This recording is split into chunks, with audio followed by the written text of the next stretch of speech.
अपनी कड़ी मेहनत के साथ लद्दाख में बदलाव करने के बाद छात्रों के भविष्य के लिए जंतर मंतर पर भूख हड़ताल पर बैठे सोनम वांगचुक को दिल्ली पुलिस द्वारा जबरन उठा लिया जाता है। सोनम वांगचुक की स्वास्थ्य का हवाला देते हुए उन्हें दिल्ली के सफदरजंग अस्पताल में भर्ती करवाया जाता है और दिल्ली पुलिस सफाई में दिल्ली हाई कोर्ट के आदेश को पेश करती है।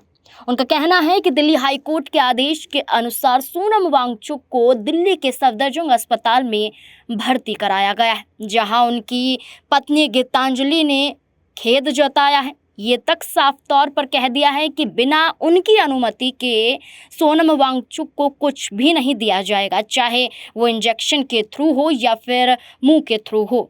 कैसे भी सोनम वांगचुक को सफदरजंग के अस्पताल ट्रीट नहीं कर सकते हैं, बल्कि उनकी मर्जी होना ज़रूरी है। जहां उनकी पत्नी सामने आई तो वहीं राजनीतिक गलियारों से भी कई बड़े चेहरे निकलकर सामने आए, खुलकर सोशल मीडिया पर सीजेपी का और सोनम वांगचुक का समर्थन करते हुए नजर आए। इस कड़ी में कांग्रेस पार्टी के युवा नेता सचिन पायलट ने खुलकर सरकार के खिलाफ नाराजगी जाहिर की है और कहा है यह सरकार की पूरी तरह से गलत नीति है।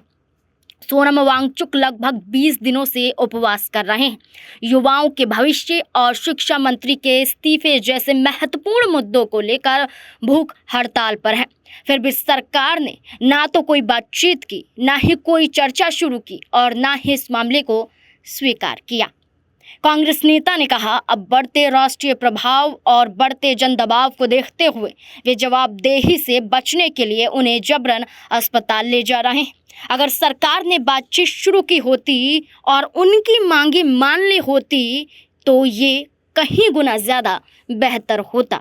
उन्हें जबरन अस्पताल ले जाना स्पष्ट रूप से दर्शाता है कि सरकार भारी दबाव में है, असंतोष चरम पर है और उन्हें जबरन अस्पताल ले जाना जन आक्रोश को कम करने के बजाय और भड़काएगा। आपको बता दें कि आज सोनम वांगचुक का 21वां दिन था भूख हड़ताल पर बैठे हुए, लेकिन सुबह ही सोनम वांगचुक को उठा लिया जाता है और सफ़ेद कपड़ों से ढकते हुए सोनम वांगचुक को दिल्ली पुलिस ले जाती है। इसके बाद ये कहा जा रहा है कि सरकार पर दबाव बना है कि जवाबदेही होनी चाहिए, अपनी बात रखी जानी चाहिए, सरकार को मुलाकात करनी चाहिए, सरकार में किसी भी बड़े चेहरे को सामने आना चाहिए।